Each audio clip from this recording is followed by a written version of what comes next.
Okay, welcome everybody to You Need Therapy, the podcast where I'm just gonna be reading Reddit stories. Basically, this is the first episode. It's just by myself today, and I'm gonna get guests for sure. And sorry, I can't speak well. I'm nervous. I'm a little nervous, but yeah, I might be a little awkward, and I will have guests sometime soon.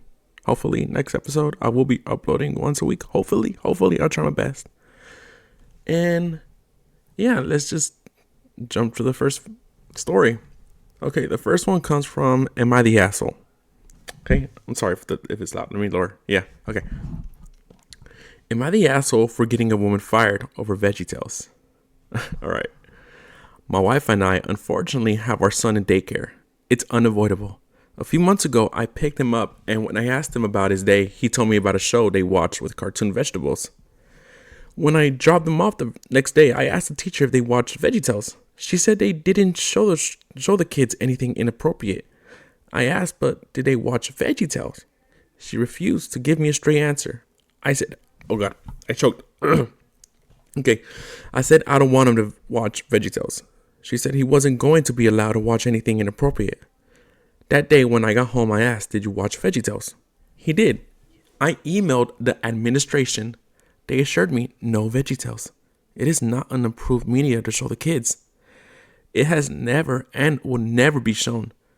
The next week I asked, did you watch VeggieTales? Yep. I reach out again, and I'm told maybe my son is confused, right? So I wait a week, ask my boss if I can leave early. Walk past the receptionist. She told me to stop, but I didn't. Into the main room, and boom, there it is. VeggieTales. I took a picture. I was given a warning for barging in, which is fair, but the administration promised the VeggieTales thing would be solved. The teacher had to take all the tapes home, and she would not be able to bring in tapes ever again. Okay, all right. Okay, so next week, did you watch VeggieTales? No. Great. Then the week after, did you watch VeggieTales? Yes. So I email again. At this point, I start getting other people involved. The anti-VeggieTales coalition. I think that's how you say it. I don't know. Even some of the Christian parents were annoyed. One woman watches it at home with her daughter and said she didn't want it watched at daycare because if her daughter has questions, she wants to be asked, not the teacher. Great. Join the anti-VeggieTales coalition. The resolution was that teacher got fired. Now there's backlash against me. People feel bad. They feel guilty. It's all my fault. I pressured them into making a big deal. They just animated vegetables. Even my wife said I pulled a me and went on the warpath. Am I an asshole, or should she have just left her animated vegetables at home? Oh, okay. Yeah. Okay. So what I think is kind of like everyone sucks here, in my opinion, is because okay, even if she shouldn't be showing or the teacher shouldn't be showing the kids that, it's the fact that the OP barged into like the school, you know. But it's also messed up that the teacher did lie to the OP's face. I feel like it's a little bit of everybody sucks, more like the teacher. So, yeah, for my opinion, I think it's. Well, the Reddit said not the asshole. Talk comment says not the asshole. They said your child wasn't watching VeggieTales, but the teacher showed it numerous times after you were told it wasn't being shown. If they would lie about that, what else are they lying about? Very true. Very true. They could be lying about other shit.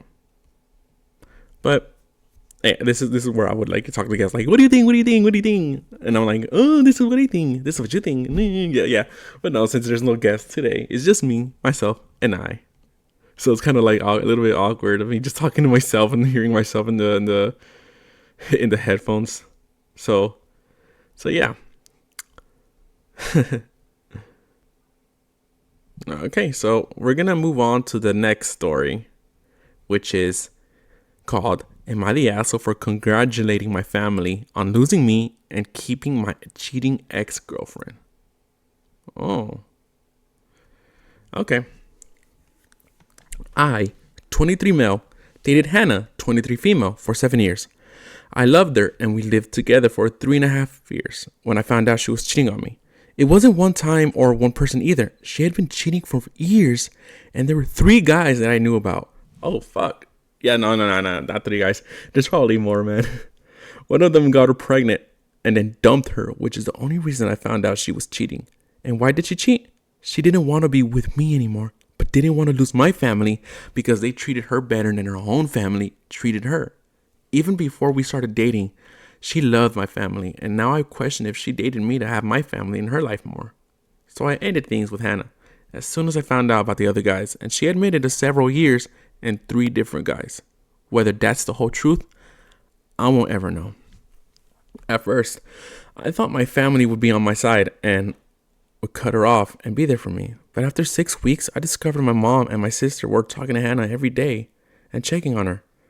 When Hannah was invited back over to my house for dinner, and my sister and I, oh wait, hold on, Then Hannah was invited back over to my parents' house for dinner, and my sister and her kept up the girls' days. They did when Hannah and I were together. I talked to my family about it, and they told me they couldn't let Hannah go, and she was part of our family for so long. We argued about it, and I told them I was hurt. They would stand by her. They asked me to consider how alone she was and how much they loved her. They insisted on including her in the family. I told them they couldn't have both of us and stopped showing up to family functions or dinners, and I refused to hang out. A part of me hoped it would make them apologize and kick her to the curb, but it didn't. So I made the choice to disown my family, and I blocked them on social media and my phone. Before I took that step, I went and I got some stuff I had at my parents' house. I told them and 2 of my siblings what was going to happen, and they accused me of overreacting and throwing a toddler tantrum. Then they said I was worse than a toddler because I wanted to hurt them. I told them it wasn't about hurting them, but about their lack of consideration for me as their brother and son. I followed it up by congratulating them on losing me and keeping Hannah, and I threw in the comments about how they cared more about that than me. They kept saying I was unfair and I was behaving like a little boy instead of a grown man, and I should be able to use conflict resolution instead of petulant behavior. I ignored it all and blocked them like I said above. But there were more messages from them in between where they made it very clear that they were unhappy and felt I was being a brat. I don't know if my congratulating them and a comment about them caring more about Hannah than me was super childish and petulant, or whether I'm just justified saying it. I want to believe I'm not an asshole, but maybe I am, and maybe I'm acting immaturely in reaction to them keeping Hannah in the family. Am I the asshole? ETA, I don't know what that means. Okay, so OP also said my whole family is choosing Hannah. I wanted to make it clear that it isn't just my mom and sister who I mentioned specifically, but my whole family, dad, brothers, and other sisters. Okay, no, you are not the asshole, OP. Clearly, they are the asshole because it seems like you were hurt, and they just, it feels like they didn't care. They cared more about your ex, the cheater. She's the one for the streets. She's for the streets. I guess your family's for the streets too. If they're gonna back her up, just leave them. Like, all right. One of the top comments here, it says, and whenever you have milestones, getting married, having kids, new house, they'll find out and reach out and ask why you never said anything. Just ask how the ex is doing. OP said, they won't be able to get in touch with me to ask those questions. If they have them, they can sit and reflect or maybe look around the happy family dinner and see Hannah and know why they're no longer part of my life. Okay, yeah. And another commenter said she would trade them in for her next partner's family the minute they like her. Then your family won't have Hannah or you anymore. I cut out. I have 3 boys and I would never prioritize a cheating ex over any of them. I hope you find a new chosen family to support you, not the asshole. Yeah, clearly, this person is not the asshole. The family is just, they're straight up the asshole because it's fucked up what they're doing. And yeah, it's It's fucked up. So, am I the asshole for getting mad at my boyfriend for asking to watch porn? Okay. Okay. Okay. Okay. Me, 19 female, and my boyfriend, 19 male, have been dating for a few months now. We have sex pretty frequently, and there's never been any sort of issue with it. The other week, we had just finished having sex, the sexy time, took a break, and he wanted to go for another round. As we were having sex, he kept getting soft and then eventually was unable to get hard again. I told him it was fine and we didn't need to have sex, but he kept telling me to do various things to try to get him hard again. Eventually, he told me, okay, I'm just going to watch porn and I'll get hard again. He then continues to open up his browser and start to type it in. I got pretty upset and told him that was weird and moved away. He kept telling me it wasn't weird and people do this all the time, but it just really upset me. I told him I didn't want to have sex after that and that it made me feel uncomfortable. He then got upset that I was upset, and we both were in a pretty bad mood after that. I am not upset he couldn't get hard. I completely understand because we'd had sex only like 30 minutes before. It's more of him saying porn would have made him hard when I could not. I feel like I must have been too harsh with him. I haven't had sex with anyone besides him before. He knows this.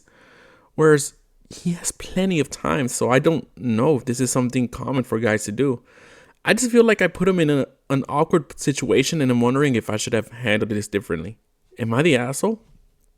Also, just feel like I should clarify. He has never done this before and he is always able to get hard.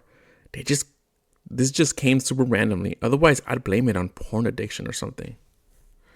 Oof. Okay. Okay, yeah. No, not the asshole. Clearly, not the asshole.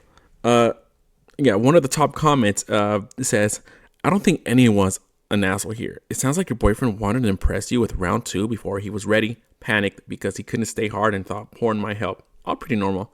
They made you uncomfortable, which is totally fine and normal for you to say. He got defensive. You got totally turned off. All makes sense. Unless the porn stuff is coming up a lot, which makes it a different story. I think this is just one of those things. Another commenter said, the awkwardness of being 19, lol. Oh my god. The awkwardness of being a 19. Yeah. No, yeah. Yeah, not the asshole. Another commenter said, this would turn me off too. Porn-induced erectile dysfunction is a real thing. He may be jerking it to porn too much. Yeah. Yeah, clearly this man has either he just, I think he's honestly, he might be just tired but excited. And yeah, it's just Reddit stated that OP is not the asshole. All right, last story. I did have another story but my software decided to stop recording, so I'm recording on a different software. So if I sound different, I'll try to fix it. But this one is coming from Pro Revenge. I used theatrics to spite my bully. He was pretty dramatic about the whole thing. Okay, here's a prelude. When I was a young man of just 18, I got a job in the Canadian oil patch. It was my first real job. It was the early 2000s and this paid $20 an hour with no experience or education required. Minimum wage was sub $6. It was called well testing. Basically, you hook up a closed pressure tank and flare stack to new oil and gas wells, then flow them, gather data for the oil barons. It's hard work setting up and tearing down, but the rest is recording gauges and computer work. Not bad for a first job, right? Except for fucking Gary. You work a 2-man, 12-hour, or 4-man, 24-hour crews. 1 laborer and 1 supervisor a shift. I was paired with a mean-spirited alcoholic in his mid-50s named Gary. It's always a guy named Gary, right? Always a guy named Gary. Okay, he was overweight and lazy, only helping with things too heavy to lift on my own, like 250-pound pipes. He spent his days in the trailer for the most part anyway, watching DVDs, napping, and hourly typing a bit of data into a PC. He also liked picking on me with jokes, red insults. I'm not a small man, about 6'1" in heels. He was noticeably smaller, yet while not physically intimidated. Back then, I lacked confidence and have a baby face. I got called stupid a lot. When he found out I had never used a power drill, he asked me, Didn't your dad teach you anything? I made the error of telling him my dad was only in my life a handful of years. The next time I made a mistake, he quipped, "No wonder why my dad walked out on me." I did call him out on that. Like every other asshole alive, he'd tell me I couldn't take a joke. We always worked far out of town in this country. I often had to eat dinner with him in small town restaurants, mostly bars if we could help it. He drank a lot, could actually be personable when not at work, and he was at least too deep. He didn't stop and drink every night. It quickly became the case that I drove us to work in his truck. And he made $1 or $1.10 per kilometer, and we could drive 100 or 350 kilometers per day, every day for weeks. 100 miles equals 160 kilometers for your information. I got minimum wage for travel time. He was hungover most mornings, didn't want to drive, and told me he was boss. He slept like a gin bloated corpse until we got to work. I worked with him for 3 months. 3 months of demeaning treatment and verbal abuse.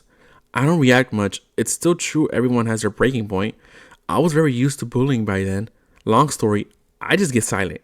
I also needed the job. I don't anything. I don't know what he says here.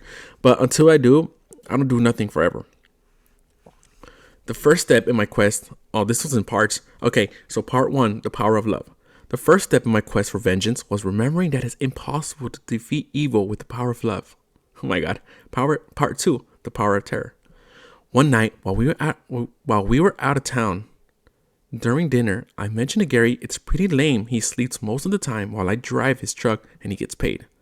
Maybe he ought to kick a few bucks my way for the effort. He didn't like my suggestion. He isn't generous.